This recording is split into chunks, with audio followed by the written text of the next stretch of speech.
ભાવનગર લઠ્ઠાકાંડ મુદ્દે હવે state monitoring cell દ્વારા તપાસ આગળની હાથ ધરવામાં આવશે, પરંતુ આ સવાલ એ છે કે ગુજરાતમાં દારૂ આવ્યો ક્યાંથી, કે ફક્ત જે કાયદો છે તે કાગળ ઉપર જ છે। જો હું ગુજરાત પોલીસને એમ નથી ટાર્ગેટ કરો તો, પરંતુ જો ગુજરાત પોલીસને છૂટ આપી દેવામાં આવે, એકવાર હર્ષ સંઘવી કાં તો આપણે ગુજરાતના જે સીએમ છે તે એક વખત કહી દઈએ કે ભાઈ જ્યાં પણ દારૂ હોય તે 15 દિવસની અંદર ખાલી જોઈએ, નંતર તમારી નોકરી જશે, અથવા તો જે પોલીસ સ્ટેશન જે ચલાવે છે તેમના ઉપર કાયદેસરની કાર્યવાહી થશે। તો 15 દિવસની અંદર આપણને અનેક ગામડાઓમાંથી, અનેક શહેરોમાંથી જે દારૂ છે તે બહાર આવે। હવે દારૂ જે પીવે છે આમ તો એનો બહુ જાજો વાંક નથી, પરંતુ જે દારૂ વેચે છે તેનો વાંક છે। આ દારૂ આ માણસ પીવે એટલા માટે છે કારણ કે તેને દારૂ મળી આવે છે। જો તેને દારૂ મળે જ નહીં તો તે દારૂ શું કરવાને પીવે, ક્યાંથી પીવે, પોતે જાતે બનાવે કે શું કરે, દારૂ પી જ ના શકે ને। પરંતુ જો એને સાંજ પડે એટલે ક્યાંક કોક જગ્યાએથી દારૂ મળે છે એટલા માટે દારૂ પીવે છે, અને આવા કાંડ જે છે તે અગાઉ પણ બન્યા છે। એવું નથી કે આ જે કાંડ બન્યો તે પહેલી વખત બન્યો, આની પહેલા પણ અનેક આવા જે કાંડ છે તે બની ચૂક્યા છે। તો સવાલ એ થાય કે જે દારૂ છે તે બનાવવા ઉપર કાર્યવાહી થવી જોઈએ કે પછી બીજું શું।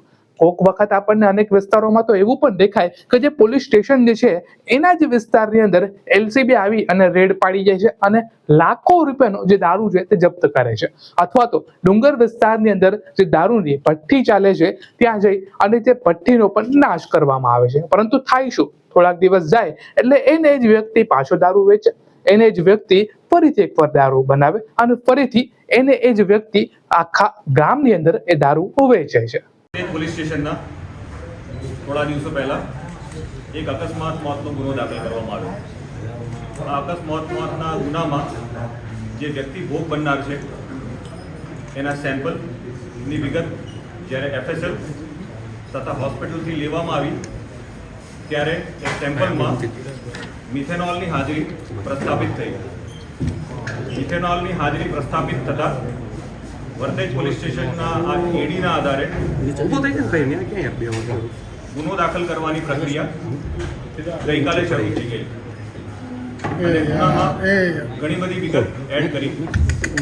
દરમિયાન ભાવનગરના અલગ અલગ હોસ્પિટલમાં બીજા દર્દીઓ પણ એડમિટ થયા, થોડા દર્દીઓનું મૃત્યુ થયું।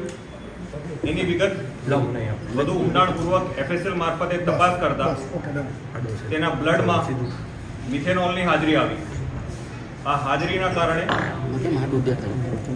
પ્રસ્થાપિત થયેલું છે કે અહીંયા ઇથેનોલ સાથે મિથેનોલ ના મિક્સચરથી આ બનાવ બનેલ છે અને ગુનો દાખલ કરવામાં આવેલ હતો અને DGP Shri GS Malik sir ના આદેશથી સ્ટેટ મોનિટરિંગ સેલની ટીમો આ બનાવ બનેથી તાત્કાલિક આવી ગઈ અને ડીજીપી સરના આદેશથી આ ગુનાની તપાસ ગઈકાલે સ્ટેટ મોનિટરિંગ સેલના પીઆઈ એસએમ જાડેજા દ્વારા સંભાળી લીધેલ છે।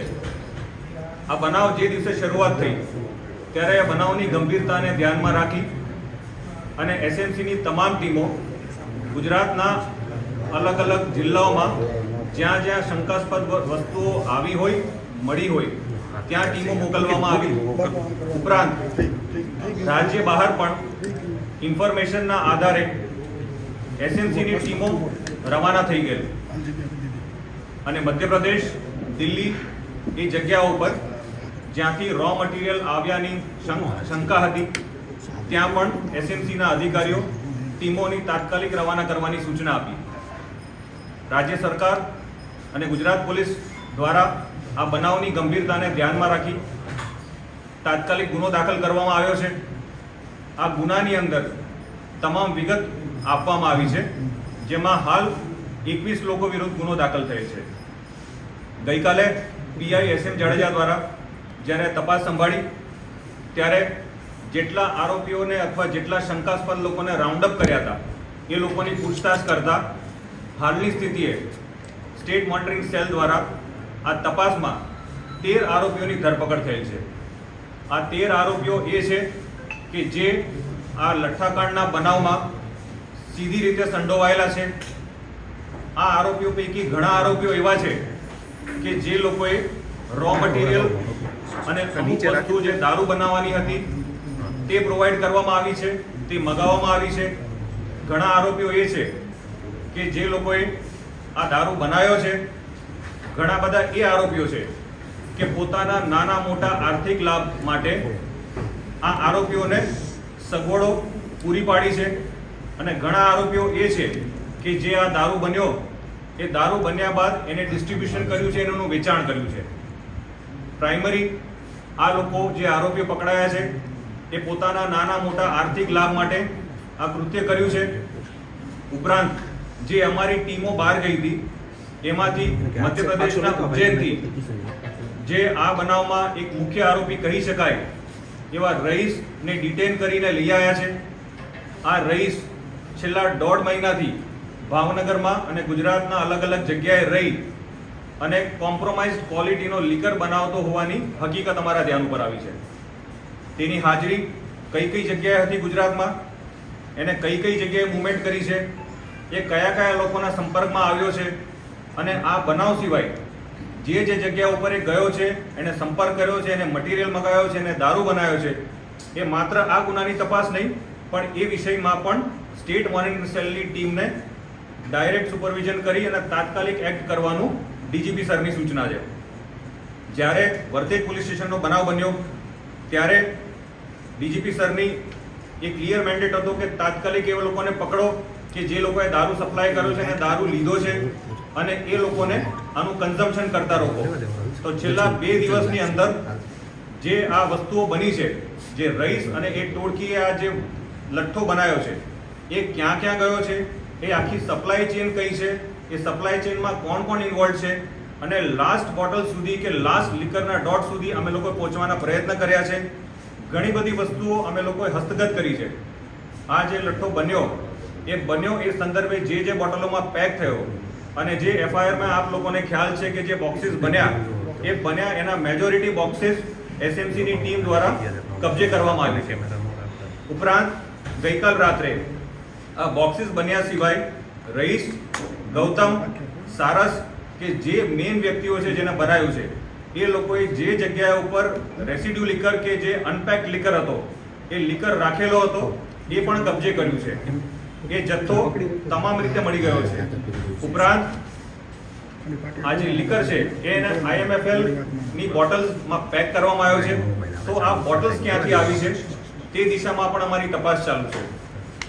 ઉપરાંત એ બોટલ્સ ઉપરના જે સ્ટીકર્સ છે એ સ્ટીકર્સ એ ફોર્જ સ્ટીકર્સ છે, એ કંપનીના કોઈ ઓરિજિનલ સ્ટીકર નથી. તો સ્ટીકર ક્યાંથી પ્રિન્ટ થયું છે અને સ્ટીકર ક્યાંથી ટ્રાન્સપોર્ટ થયા છે એ દિશામાં અમારી તપાસ ચાલુ છે.